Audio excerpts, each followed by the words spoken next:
Selamat datang di Pojok Santai. Sebelum Anda mendengarkan audiobook ini, kami menginformasikan bahwa channel ini adalah review audio dari buku yang ada di Indonesia. Untuk membaca keseluruhan buku ini, kami menyarankan membeli buku aslinya di toko buku kesayangan Anda, baik offline maupun online. Keberadaan channel ini dimaksudkan untuk membantu Anda mendapatkan pengetahuan dari buku-buku kesayangan Anda. Jangan lupa untuk subscribe, like, dan komen. Selamat datang di Pojok Santai, channel khusus yang membahas komik dan novel dengan cara asik. Kesedihan menggelayuti Hokbun, lebih-lebih saat dia mendatangi kembali tempat tinggalnya yang tinggal puing-puing. Sampai kapan Hokbun akan bersedih? Yuk langsung saja simak video berikut ini.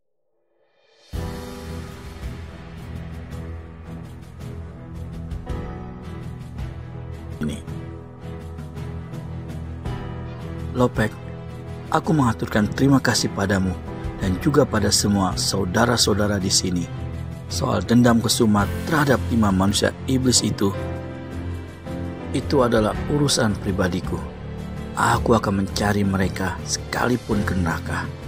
Dengan tanganku sendiri akan kuhabisi nyawa mereka satu persatu.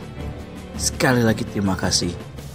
Tian akan membalas kebaikan dan ketulusan budi kalian. Selesai berkata demikian, Ki Hokbun langsung masuk ke dalam rumah Abu. Seorang pegawai mengantarkannya ke tempat di mana 2 buah peti kecil berisi Abu, anak, dan istrinya disimpan. Di hadapan peti-peti kecil itu, Ki Hokbun bersembayang. Selesai sembayang, sambil bercucuran air mata, ia tak dapat lagi menahan diri. Tiba-tiba, serang! Hokbun cabut Kim Hong Kiam. 7 sinar pelangi berkilauan. Pegawai rumah Abu sampai tersurut saking kaget dan takutnya. Karena disangkanya, tiba-tiba saja Ki Hokbun menyeri mata gelap dan hendak mengamuk. Istriku, Da Chun Giok, dan anakku Sunmi, kalian dengarlah baik-baik. Aku, Ki Hokbun, suami dan ayahmu, bersumpah untuk mencari dan membunuh 5 manusia biadab yang telah berlaku keji dan membunuh kalian. Percayalah, kematian mereka akan jauh lebih sengsara dari penderitaan yang telah kalian terima dari mereka. Semoga Tian memberikan tempat yang sebaik-baiknya bagi kalian di alam baka. Ki Hokbun sarungkan pedangnya kembali, putar tubuh dan tinggalkan rumah Abu itu. Saat itu telah memasuki musim semi. Pohon-pohon yang tadinya hanya merupakan cabang-cabang gundul dan rerantingnya kini mulai ditumbuhi dedaunan hijau segar. Bunga-bunga kemudian mulai bermekaran dari kuncupnya. Kemanapun mata dilayangkan, kehijauan segarlah yang kelihatan menyedapkan mata. Di tikungan sebuah sungai berair jernih dan dangkal, dan dasarnya ditebari batu-batu kecil, 5 orang berjubah hitam asyik membersihkan wajah masing-masing. Sekalipun telah dicuci, tetap saja tampang-tampang mereka tampak kotor, liar, berangasan, penuh ditumbuhi cambang bauk, kumis, dan jenggot tak terurus. Mereka bukan lain adalah Tui Hun Huyemo, Tiat Tau Kui, Ang Mo It Kui, Wiku Kuito, dan Pangcu. Pimpinan mereka yang iblis bernama Buceng, bergelar Nangki Kueong. Setelah mencuci muka masing-masing, mereka mencari tempat duduk di sekitar perapian yang telah padam untuk menikmati kelinci panggang. Ang Mo It Kui dari tadi tampak tidak tenang. Sebentar-sebentar dipeganginya perutnya.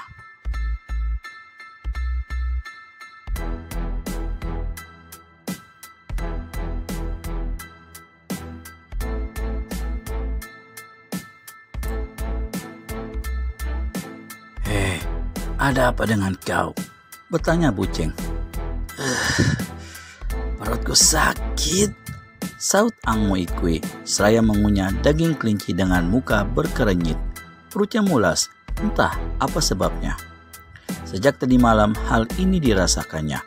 tadi telah dicobanya untuk buang hajat besar tapi tak mau keluar. Berulang kali dia kentut di dalam jubahnya yang hitam dan bau apak itu. Mulas perutnya semakin tidak tertahankan. Agaknya sekali ini ia betul-betul akan buang air besar.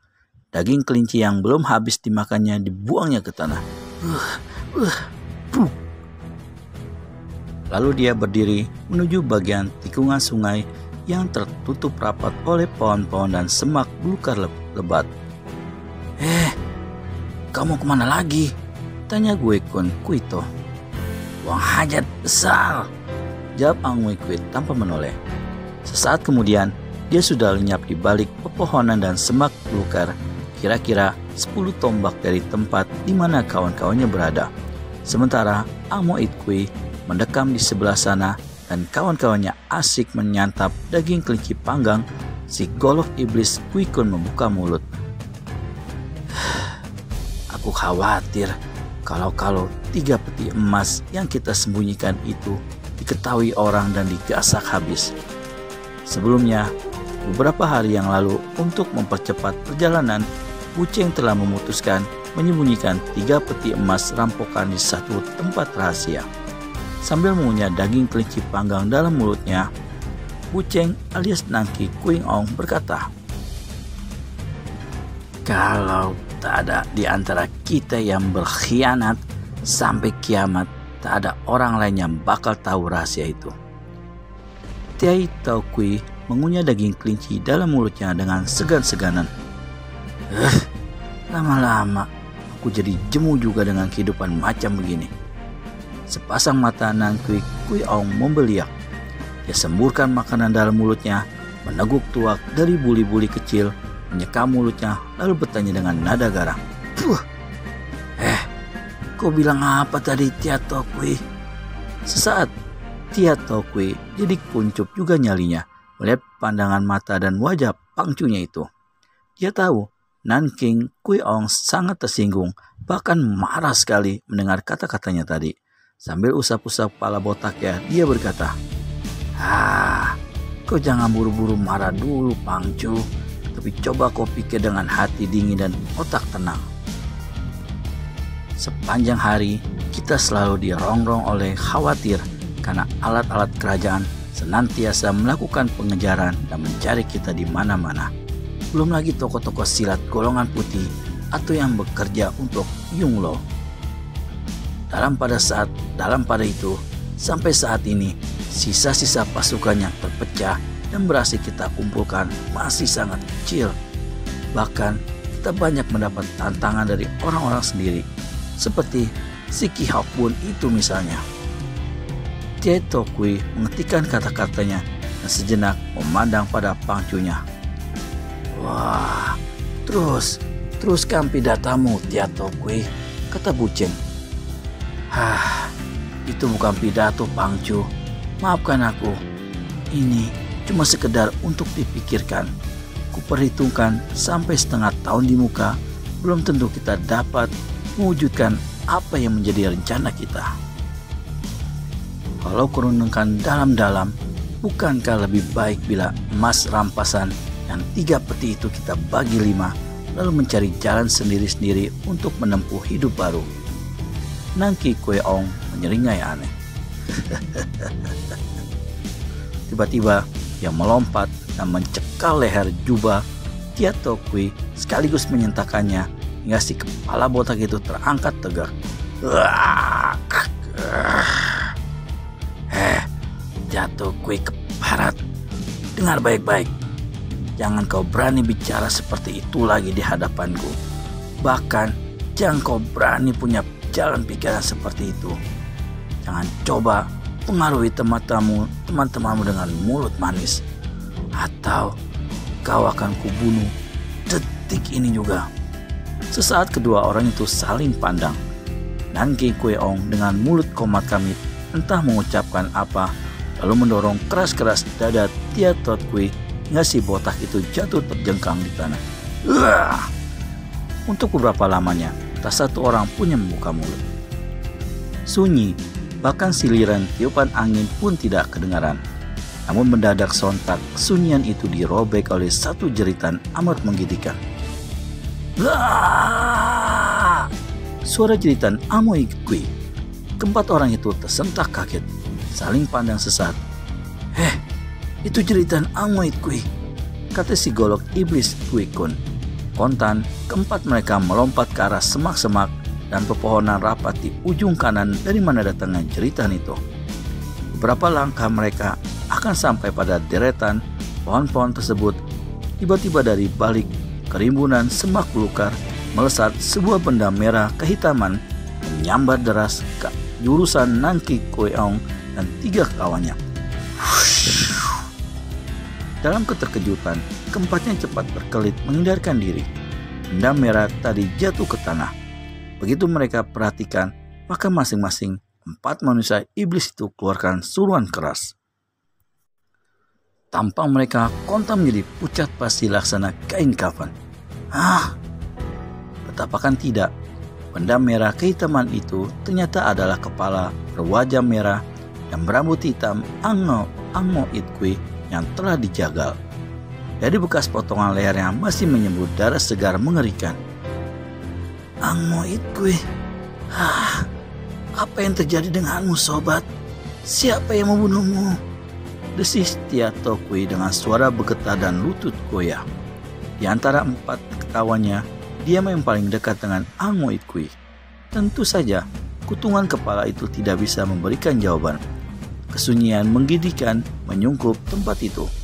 Tiba-tiba, sepasang mata garang dan Kui Ong melihat suatu gerakan. Didahului suara menggembor, ia membentak keras dan hantamkan tangan kanannya ke depan. Krak, krak, 2 batang pohon patah. Semak belukar rambas berhamburan.